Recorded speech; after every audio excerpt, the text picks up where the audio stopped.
प्रश्न 1। रिक्त स्थानों की पूर्ति लाभ अथवा हानि शब्दों में जो उचित हो उससे कीजिए। प्रश्न 1 में है क्रय मूल्य।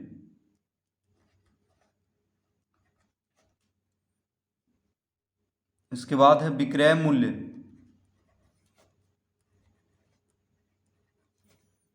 क्रय मूल्य, विक्रय मूल्य, और यहां पे है लाभ अथवा हानि। लाभ अथवा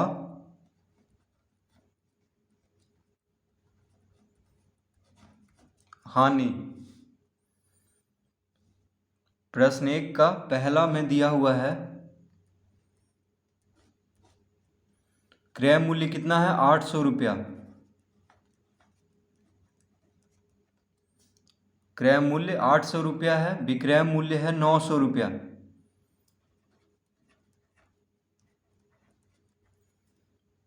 रिक्त स्थान में लाभ या हानि भरना है।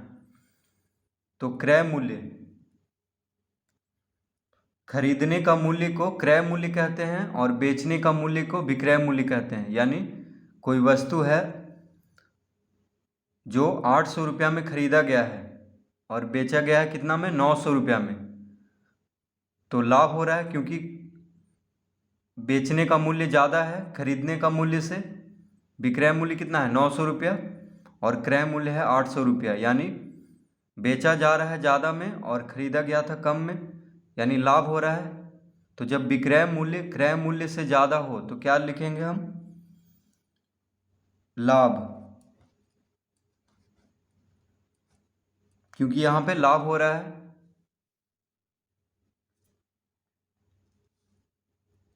दूसरा,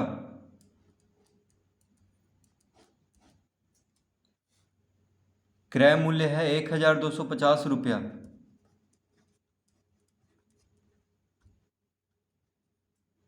विक्रय मूल्य है 1310 रुपया।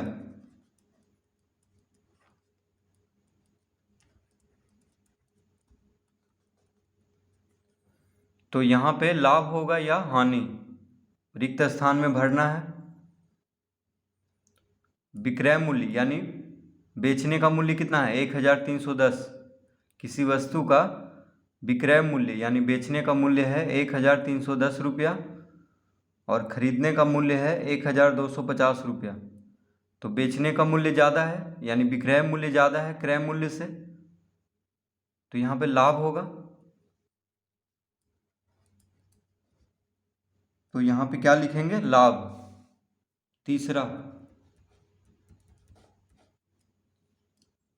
तीसरा में है 3255 रुपया।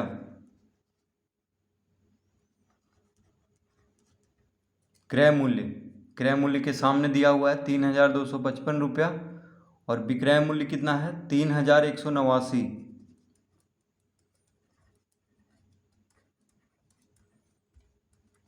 तो रिक्त स्थान में हम क्या भरेंगे, तो यहाँ पे खरीदने का मूल्य यानी क्रय मूल्य कितना है, 3255, और बेचने का मूल्य यानी विक्रय मूल्य कितना है, 3189।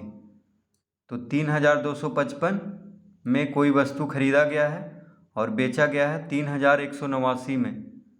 तो खरीदने का मूल्य ज़्यादा है, देखिए 3255 3189 से ज़्यादा है, तो खरीदा गया है ज़्यादा में और बेचा गया है कम में।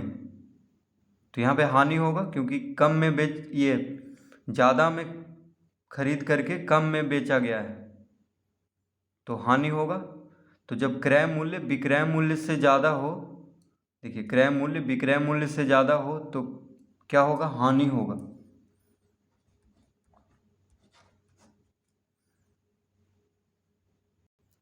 और विक्रय मूल्य अगर क्रय मूल्य से ज़्यादा हो तो क्या होगा, लाभ होगा। ठीक है। प्रश्न 4, क्रय मूल्य है 4418।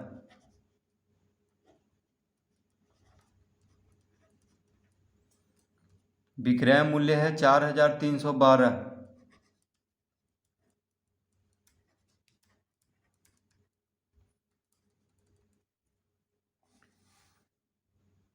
क्रय मूल्य कितना है 4,418 रुपया और विक्रय मूल्य है 4,312 रुपया। तो क्रय मूल्य यानी खरीदने का मूल्य कितना है किसी वस्तु का 4,418 रुपया और बेचने का मूल्य है 4,312 रुपया। तो खरीदने का मूल्य ज़्यादा है, देखिए 4,418 4,312 से ज़्यादा है। तो क्रय मूल्य विक्रय मूल्य से यहाँ पे ज़्यादा है, तो क्या होगा, हानि होगा, क्योंकि ज़्यादा में खरीद करके कम में बेचा जा रहा है, तो हानि होगा। तो हम यहाँ पे क्या लिखेंगे, हानि। तो इसका उत्तर होगा पहला में लाभ, दूसरा में लाभ, तीसरा में हानि और चौथा में हानि।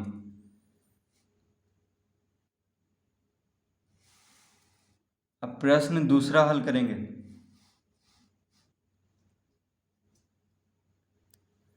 प्रश्न दूसरा, यदि 50 रुपया की कलम 70 रुपया में बेची जाए तो कितना लाभ होगा और कितने प्रतिशत से। तो क्या कह रहा है प्रश्न में, यदि 50 रुपया की कलम 70 रुपया में बेची जाए तो बेचने का मूल्य कितना है 70 रुपया और खरीदने का मूल्य है 50 रुपया, यानी क्रय मूल्य।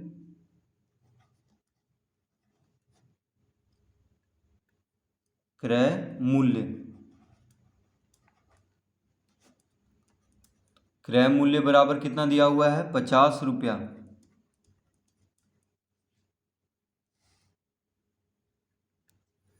कॉमा देंगे यहाँ पे, विक्रय मूल्य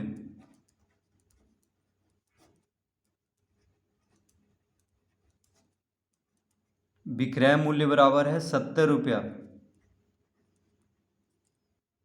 तो कह रहा है यदि 50 रुपया की कलम, यानी कलम का क्रय मूल्य कितना है 50 रुपया और 70 रुपया में बेची जाए, यानी कलम कितना में बेचा गया है 70 रुपया में, तो बेचने का मूल्य को विक्रय मूल्य से लिखेंगे। तो विक्रय मूल्य कितना हो गया 70 रुपया और क्रय मूल्य यानी कलम कितना में खरीदा गया था 50 रुपया में। कह रहा है 50 रुपया की कलम 70 रुपया में बेची जाए तो 50 रुपया हो गया क्रय मूल्य और 70 रुपया हो गया विक्रय मूल्य। तो क्रय मूल्य बराबर 50 रुपया, विक्रय मूल्य बराबर 70 रुपया।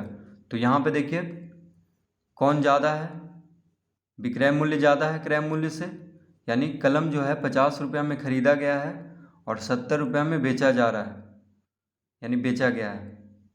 ठीक है, तो यहाँ पे लाभ होगा क्योंकि कम में ख़रीदा गया है और ज़्यादा में बेचा जा रहा है, तो लाभ होगा यहाँ पे क्योंकि विक्रय मूल्य क्रय मूल्य से ज़्यादा है। तो लाभ बराबर क्या होता है, तो लिखेंगे अतः लाभ बराबर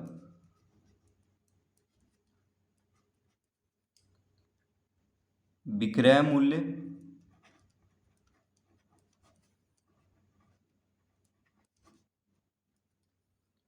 माइनस क्रय मूल्य।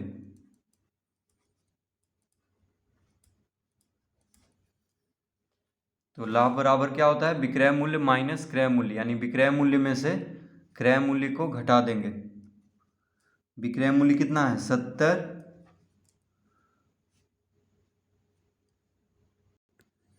70 रुपया माइनस क्रय मूल्य कितना है 50 रुपया।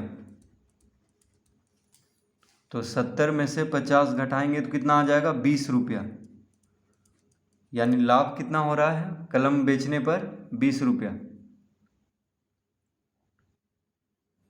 मुनाफा यानी लाभ यानी मुनाफा कितना हो रहा है 20 रुपया हो रहा है, क्योंकि कलम जो है 50 रुपया में ख़रीदा गया था और 70 रुपया में बेचा गया है, तो उसको लाभ कितना होगा 20 रुपया। तो पहले हम लाभ निकाल लेंगे, उसके बाद कह रहा है कितने प्रतिशत से लाभ हो रहा है यहाँ पे। अब हम लाभ प्रतिशत निकालेंगे, तो लिखेंगे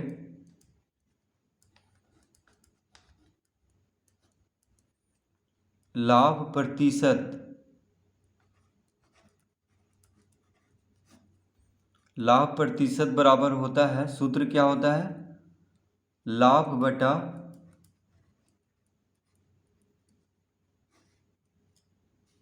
बटा क्रय मूल्य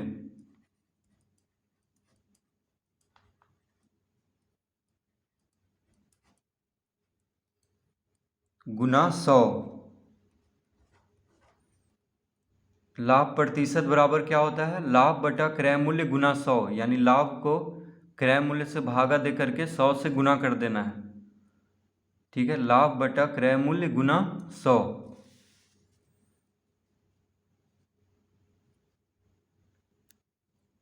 तो यहाँ पे लाभ कितना हो रहा है, 20 रुपया, तो लिखेंगे 20 बटा क्रय मूल्य। क्रय मूल्य कितना है कलम का, क्रय मूल्य है 50 रुपया, यानी खरीदा गया था कलम कितना में, 50 रुपया में। तो यहाँ पे हम 50 लिखेंगे, लाभ बटा क्रय मूल्य गुना 100।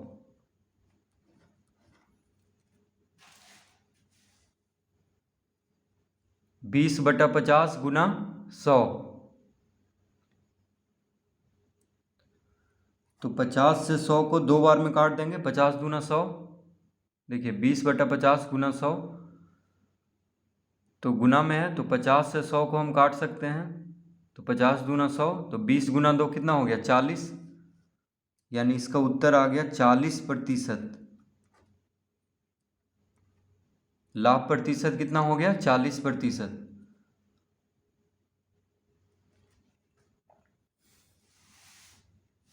तो इस तरह से इसको हल करेंगे।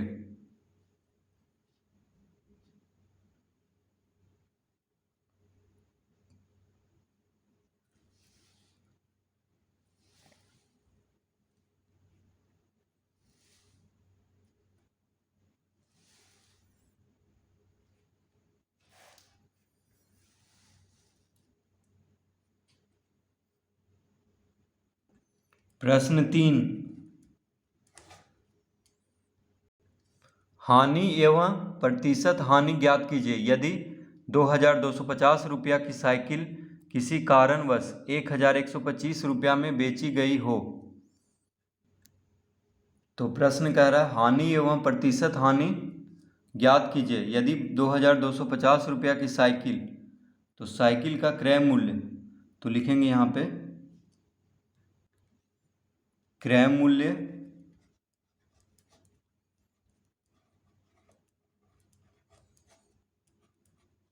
तो साइकिल का क्रय मूल्य कितना दिया हुआ है, 2250 रुपया।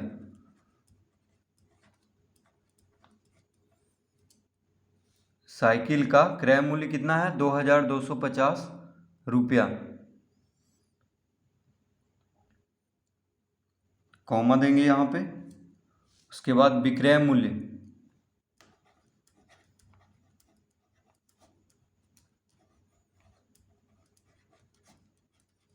विक्रय मूल्य है 1125 रुपया।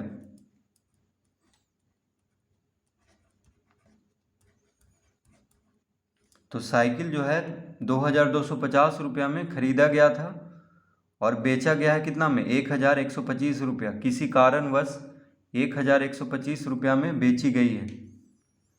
तो बेचने का मूल्य को विक्रय मूल्य से लिखते हैं। तो विक्रय मूल्य बराबर कितना है, 1125 रुपया, और क्रय मूल्य यानी साइकिल कितना में खरीदा गया था, 2250 रुपया में। तो यहाँ पे कौन ज़्यादा है, देखिए क्रय मूल्य 2250 है और विक्रय मूल्य है 1125 रुपया। तो क्रय मूल्य ज़्यादा है यहाँ पे, यानी खरीदा गया है ज़्यादा में साइकिल और बेचा गया है कम में, तो हानि होगा, क्योंकि ज़्यादा में बेच करके, ये ज़्यादा में खरीद करके कम में बेचा जा रहा है, कम में बेचा गया है, तो हानि होगा यहाँ पे, क्योंकि क्रय मूल्य विक्रय मूल्य से ज़्यादा है। देखिए क्रय मूल्य विक्रय मूल्य से ज़्यादा है, तो हानि होगा यहाँ पे। तो लिखेंगे हानि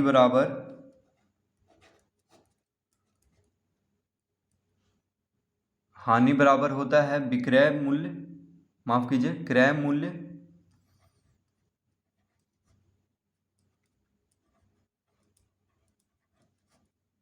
माइनस विक्रय मूल्य।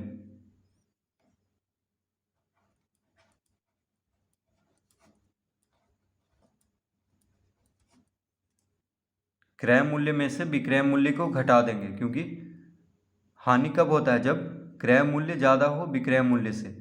तो हानि बराबर सूत्र क्या होता है? क्रय मूल्य माइनस विक्रय मूल्य। तो क्रय मूल्य है 2250 रुपया,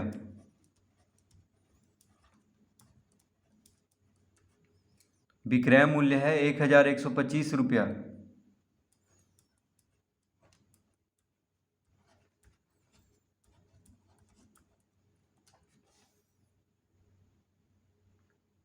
तो 2250 में से 1125 को घटा देंगे।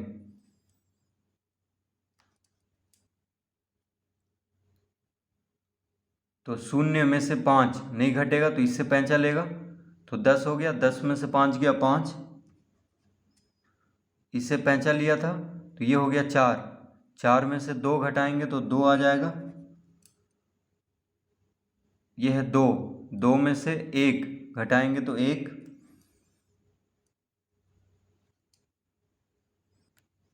उसके बाद फिर 2 में से 1 को घटा देंगे तो कितना आएगा? 1। यानी हानि कितना हो गया? हानि हो गया 1125 रुपया। तो हानि तो निकल चुका है, अब निकालना है प्रतिशत हानि। तो लिखेंगे यहाँ पे प्रतिशत हानि।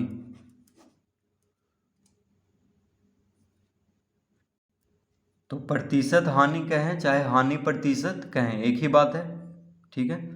प्रतिशत हानि लिखें या हानि प्रतिशत लिखें, दोनों एक ही बात है। तो प्रतिशत हानि बराबर सूत्र क्या होता है? हानि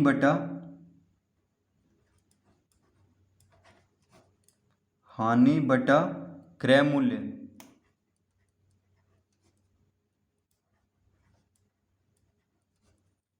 गुना 100। हानि बटा क्रय मूल्य गुना 100। तो हानि कितना है? हानि कितना हो रहा है? 1125 रुपया। तो हानि के जगह पे लिख लेंगे 1125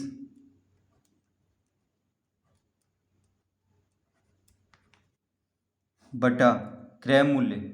तो क्रय मूल्य कितना दिया हुआ है? 2250।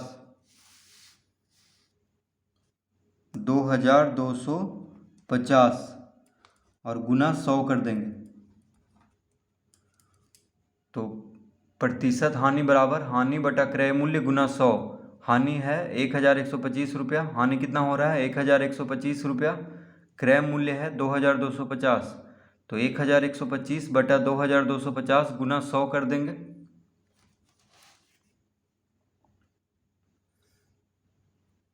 तो 1125 से 2250 दो बार में कटेगा। देखिए 1125 से 2250 को दो बार में काट लेंगे, क्योंकि 1125 का दुगना है 2250, तो इससे हम दो बार में इसको काट लिए। अब 2 से 100 को 50 बार में काट लेंगे, 50 दूना 100, यानी कितना आ गया? प्रतिशत हानि कितना हो गया? 50%। 50%।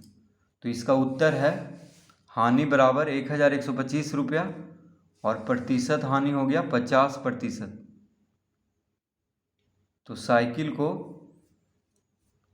यानी साइकिल बेचने पर हानि हो रहा है 1125 रुपया और प्रतिशत हानि है 50%।